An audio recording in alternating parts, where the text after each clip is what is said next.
Return to Silent Hill follows a man searching for his lost love as he enters the cursed town of Silent Hill, a place where reality twists into a nightmare.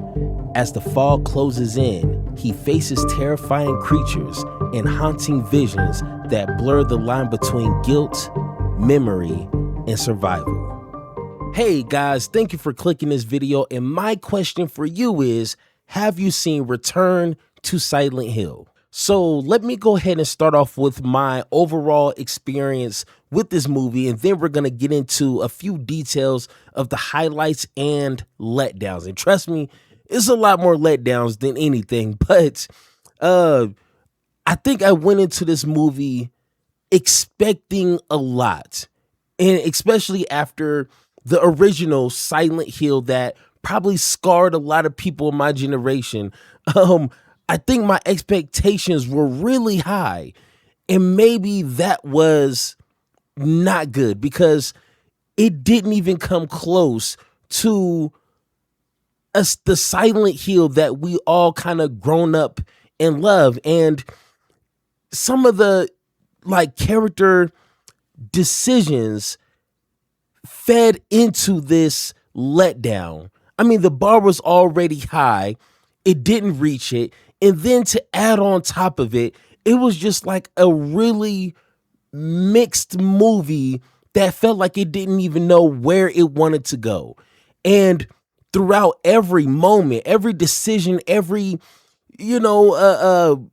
high point in the movie, it felt like a different kind of movie as it was going.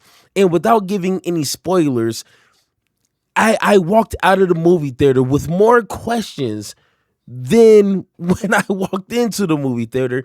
And I don't think that was done on purpose. It wasn't like they wanted you to kind of linger and think about, some of the mysterious things that happened in this movie. I think it was just a lack of focus and where the quest of this main character wanted to go. Because in my opinion, it felt like it was just whatever they wanted to happen, it just happened, and nothing really came out of it. And to add on top of it, the special effects, okay, and maybe, once again, maybe this was done on purpose, but I don't see why it would.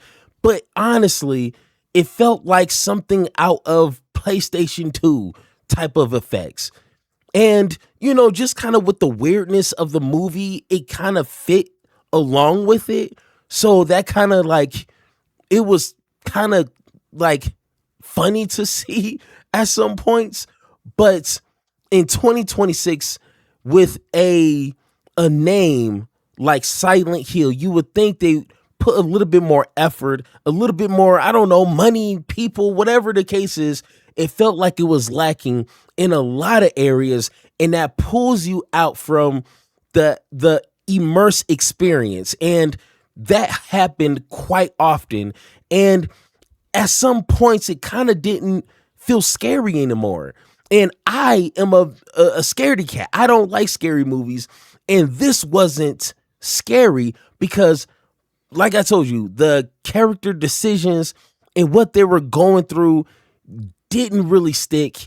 And then on top of that, the poor effects just takes you out. And it's like, oh, this is obviously not real. So that kind of kills that terror that they're trying to portray.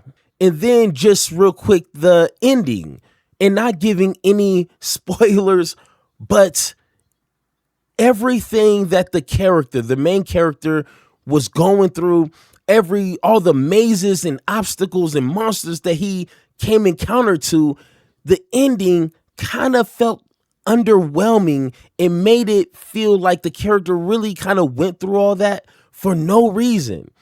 And it just cuts his own legs, and felt like that was it. Really, we experienced and we went through this whole quest just for this ending. Wasn't satisfying, wasn't, I'm glad that he got to his destination. None of that. It was just, okay, that was an ending. And that's that's how it felt walking out the movie theater. So let's go ahead and talk about a few highlights because there actually is, and that's the nostalgia of what this movie brings. And once again, this is not a spinoff from the original Silent Hill, so that was unexpected, but they did bring a few characters like Pyramid Head, some of the like the faceless nurses where they're kind of moving all like pop locking and with the knives and things. They brought them back, and the siren sounds. That was some of the things that we still remember after decades. Like that was something to remember. And it's good that they brought it back into this movie because I kid you not, if that was absent from this movie, I would have fell asleep. Quick, fast, and easy. But that was the interesting parts. But to be honest, and not to undercut my own highlights, but nothing really came of it. You know, they brought all these, nostalgic characters and moments and sounds, and that was it. And you see them, they're gone, and think nothing of it. And like I said, you walk out with more questions, especially regarding some of these, monsters. It's like, why bring them to not do nothing? And that was a highlight, but not a highlight. And to piggyback off the monsters, I was expecting unique looking, never seen before type of gruesome monsters, and they kind of brought that, which that was one of the high bars that I had expected for this movie. And once again, that kind of brought it back down to reality, and to kind of take me out of the movie was the effects. It was poor. It felt like this was a 2005 type of horror movie. And it felt it. Once again, I definitely do appreciate the character designs and the monster designs, but if the effects are not there, that tension that they're trying to portray, trying to, show to you, fell flat, and it wasn't even close. So let's go ahead and talk about the letdowns. And it almost feels like this entire video, this entire review has been a letdown, but this is more of a letdown. And one of the things is I didn't care. And I'm one of the type of individuals, I need some sort of connection with the main character or what he's trying to do or whatever he's trying to achieve.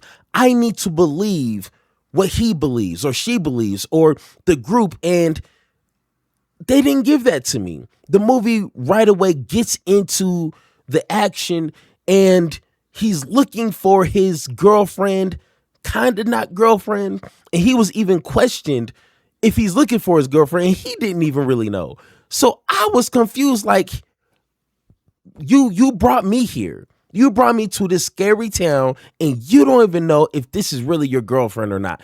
I didn't understand that. And it felt like a lot of his decisions that he was making felt bland. And in a sense of, he walked into this town, didn't know what to expect. Things is happening, the city is transforming into like a hell. Monsters and weird things is running around, and he just seems like he's been here before, and he's just like, oh my God, okay. It just keeps going. Oh, okay. I'm like, bro, can you at least pretend that this is something new and you're scared and you don't know why you're here, and none of that. So it made me not care. And like I said, it made me not even take this as a scary movie, but more like a PlayStation game. And it took me out of being scared of jump scares and things like that, and like just chilling, eating popcorn, drinking a soda, and just watching the show. And here's just like a tad bit of spoiler. And once again, this movie is not even really worth it, but I'm just gonna tell you anyway. Um, they kind of go back and forth into from the present to the past, and there's a moment where he is talking to his girlfriend, and she's telling him that her dad, her stepdad, was poisoning her, this cult, and her dad was poisoning her from a very young age, and she doesn't know why. She doesn't tell him because she doesn't know. I don't know. And then that's it. And I'm like, but why are they doing this? And they show this entire scene of this cult, and it seems like it's gonna get to a point, and then that's it. They don't revisit it. They don't conclude anything. They don't figure anything out. That was just it. And I'm like, but why? Why did that happen? Why are you showing me this? And why do I care? And that was just one out of like 15 different moments where I felt more confused on what they were showing me before they even showed me. So, I mean, I didn't know what to do with that information.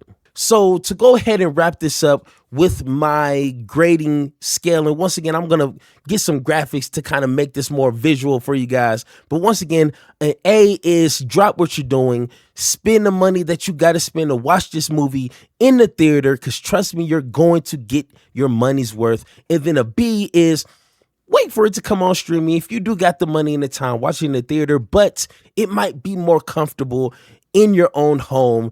And, you know, if it's $20 to rent, then it's worth the $20. And then a C is to don't even waste your time. Like, forget this movie exists. And unfortunately, this is one of those movies. No, nothing of this movie besides maybe seeing Pyramid Head. And even that was kind of weird, to be honest. Not worth the gas, not worth the $8 popcorn. And I love me some popcorn. It wasn't even worth it. You know, like, if you take anything from this channel and this video, is don't even wait for it to come on streaming unless it's free, which I'm kind of thinking is going to be free in a few weeks here, and then watch it. But that might be a waste of time. All right, guys, once again, thank you for clicking this video. And my question to you is, have you seen Return of Silent Hill? Let me know in the comments of your perspective, your opinion on this movie. Did you like it? Did you not like it? And let's have that conversation. But once again, thank you, and I will see you guys in the next review.